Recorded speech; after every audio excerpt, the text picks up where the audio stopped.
Hello everyone. This video is about There is Something Quieter Than Sleep, poem written by Emily Dickinson. You know about Emily Dickinson, right? Emily Dickinson is an American poet. And let me tell you something about the most recurring themes in her poetry.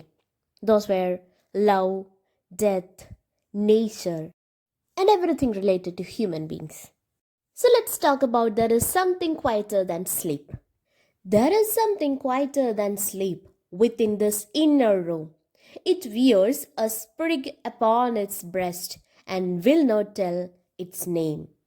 Emily ഡിക്കിൻസന്റെ വർക്ക്സിന് ഒരു പ്രത്യേകതയുണ്ട്. എല്ലാത്തിനും ഒരു title കൊടുത്തിട്ടുണ്ടായിരിക്കത്തില്ല. എപ്പോഴും ആ പോയത്തിൻ്റെ first line തന്നെയാണ് ടൈറ്റിലായിട്ട് use ചെയ്യുന്നത്. ഇവിടെയും അത് തന്നെയാണ്. There is something quieter than sleep.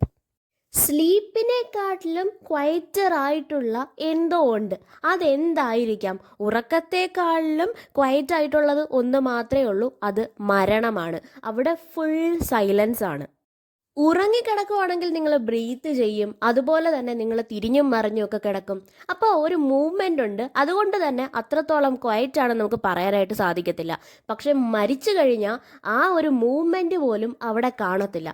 അതുകൊണ്ട് തന്നെയാണ് പറയുന്നത്, മരണം എന്ന് പറയുന്നതാണ് ഉറക്കത്തിനെക്കാട്ടിലും ക്വയറ്ററായിട്ടുള്ള ഒരു കാര്യമെന്ന് പറയുന്നത്.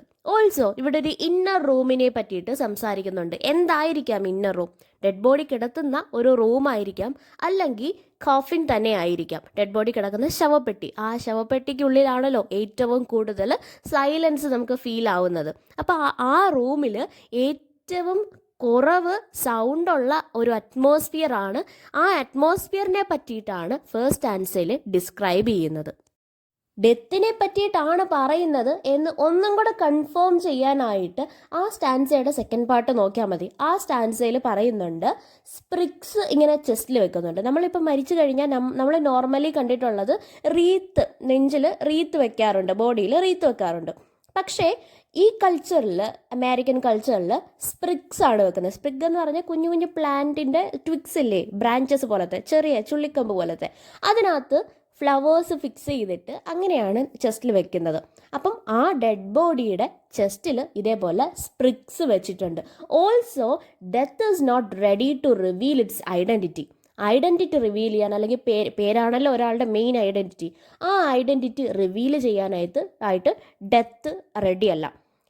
ഡെത്ത് ഇങ്ങനെ സൈലൻ്റ് ആയിട്ട് യാതൊരുവിധ ഇമോഷൻസും കാണിക്കാതെ മാറി നിൽക്കാനാണ് ഇഷ്ടപ്പെടുന്നത്. Some touch it and some kiss it, some chafe its idle hand. It has a simple gravity I do not understand.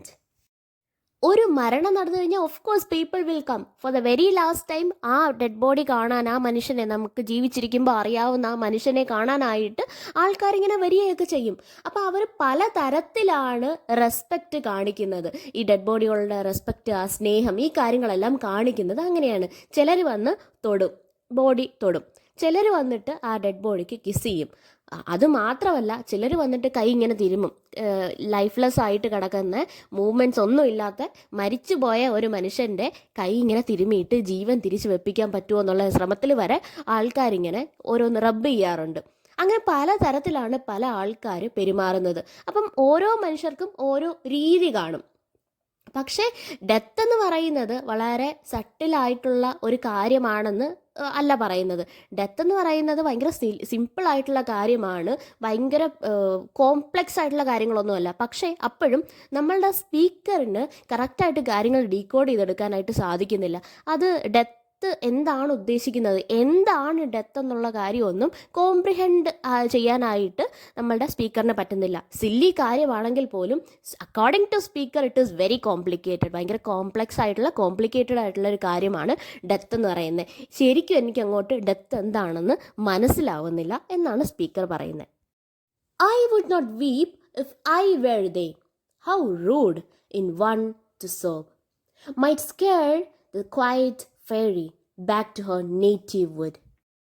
ടീക്കർ ഇപ്പോൾ പറയുന്നുണ്ട്, ഞാനാണ് നിങ്ങളുടെ പൊസിഷനിൽ നിന്നെങ്കിൽ, നിങ്ങളെന്ന് പറയുന്നത് ഇതേപോലെ വിസിറ്റ് ചെയ്യാൻ വന്ന ആൾക്കാർ, ഞാനാണ് നിങ്ങളുടെ പൊസിഷനിൽ ഉണ്ടായിരുന്നെങ്കിൽ ഞാൻ ഒരു കാരണവശാലും ഇതുപോലെ കരഞ്ഞ് നിലവിളിച്ച് എല്ലാ സൗണ്ടും ഉണ്ടാക്കി ഡിസ്റ്റർബ് ചെയ്യില്ല, ആൾക്കാരെ ഡിസ്റ്റർബ് ചെയ്യില്ല. എസ്പെഷ്യലി ഞാൻ നേരത്തെ തന്നെ പറഞ്ഞിട്ടുണ്ട്, death is something quieter than sleep. സ്ലീപ്പിനേക്കാളിലും ഭയങ്കര ക്വയറ്റ് ആയിട്ടുള്ള ഒരു എക്സിസ്റ്റൻസ് ആണ് ഡെത്തിനുള്ളത്. അപ്പം ഡെത്തിൻ്റെ ക്വയറ്റ് ഫെയറി ഉണ്ടല്ലോ, ഈ ദേവത ഈ സൗണ്ട് എല്ലാം കൂടെ കേട്ടിട്ട് പേടിക്കും. നിങ്ങൾ ഇങ്ങനെ സൗണ്ട് ഉണ്ടായിക്കഴിഞ്ഞാൽ ഒരു കാരണവശാലും ആ ഫെയറിക്ക് ഇവിടെ എക്സിസ്റ്റ് ചെയ്യാനായിട്ട് സാധിക്കത്തില്ല.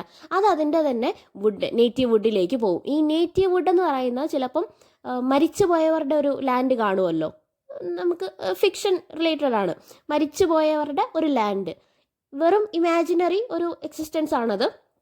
ആ ലാൻഡിലേക്ക് തിരികെ ഈ ഫെയറി പോകും, ഇവിടെ നിൽക്കാണ്ട് പോകും. കാരണം നിങ്ങളിങ്ങനെ സൗണ്ട് ഉണ്ടായിക്കൊണ്ടിരുന്നാൽ പിന്നെ എങ്ങനെ ഫെയറി ഇവിടെ നിൽക്കാനായിട്ട് സാധിക്കും? So it's such a bad thing to do. നിങ്ങൾ കരയാന്ന് പറയുന്നത് വളരെ മോശമായിട്ടുള്ള കാര്യമാണ്. നിങ്ങൾ ചെയ്യുന്നത് മറ്റേ ഫെയറിനെ ഇവിടെ നിൽക്കാൻ അനുവദിക്കാത്ത തരത്തിൽ മാറിക്കൊണ്ടിരിക്കുകയാണ്. While simple-hearted neighbors chat of the early dead, we, prone to periphrases, remark that birds have fled.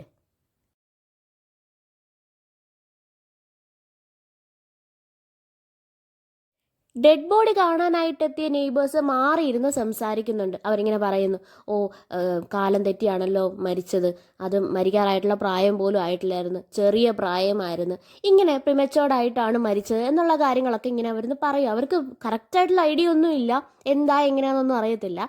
അവർ സംസാരിക്കുന്നതിൻ്റെ കൂട്ടത്തിൽ ഇതേപോലെ കാഷ്വലായിട്ട് അങ്ങ് പോവുകയാണ്. മരിച്ചു, നല്ല പ്രായം ആവുന്നതിന് മുന്നേ, കറക്റ്റ് പ്രായം ആവുന്നതിന് മുന്നേ മരിച്ചു, ചെറിയ പ്രായത്തിൽ തന്നെ മരിച്ചു എന്നൊക്കെ എങ്ങനെയെന്ന് പറയുവാണ്. അപ്പോഴും ഞങ്ങളെന്ന് പറഞ്ഞാൽ പെരിഫ്രേസസിൻ്റെ ആൾക്കാരാണ്. പെരിഫ്രേസസ് എന്ന് പറഞ്ഞാൽ നേരെ സ്ട്രെയിറ്റ് ഫോർവേഡായിട്ട് പറയാതെ വളച്ചു ചുറ്റി പറയത്തില്ലേ, വളച്ചു ചുറ്റി കുറച്ചും കൂടെ ബ്യൂട്ടിഫൈഡ് ആയിട്ടുള്ള ലാംഗ്വേജിലൊക്കെ സംസാരിക്കത്തില്ലേ, പൊയറ്റിക് ലാംഗ്വേജ് എന്ന് പറയാം. ആ പൊയറ്റിക് ലാംഗ്വേജ് ആയിട്ട് അതുമായിട്ട് യൂസ്ഡ് ആയിട്ടുള്ള ഞങ്ങൾ പറയും birds have flood. Birds have flood എന്ന് പറഞ്ഞാൽ എൻ്റെ ഉള്ളിലെ ജീവൻ പോകുന്നില്ലേ, എൻ്റെ സോളില്ലേ, എൻ്റെ ആത്മാവ് എന്നിൽ നിന്ന് എൻ്റെ ബോഡി ഉപേക്ഷിച്ച് പറന്നു പോകുന്നു എന്നാണ് ബേർഡ്സ് ഹാവ് ഫ്ലഡ് എന്ന് പറയുന്നത്. കിളികൾ പറന്നു പോകുന്നത് പോലെ എൻ്റെ ഉള്ളിലെ സോള് എൻ്റെ ബോഡി വിട്ട് പറന്നുപോയി. അവർ മാറി നിന്ന് പറയുന്നത് ചെറിയ പ്രായത്തിൽ മരിച്ചു. So that's all about there is something quieter than sleep.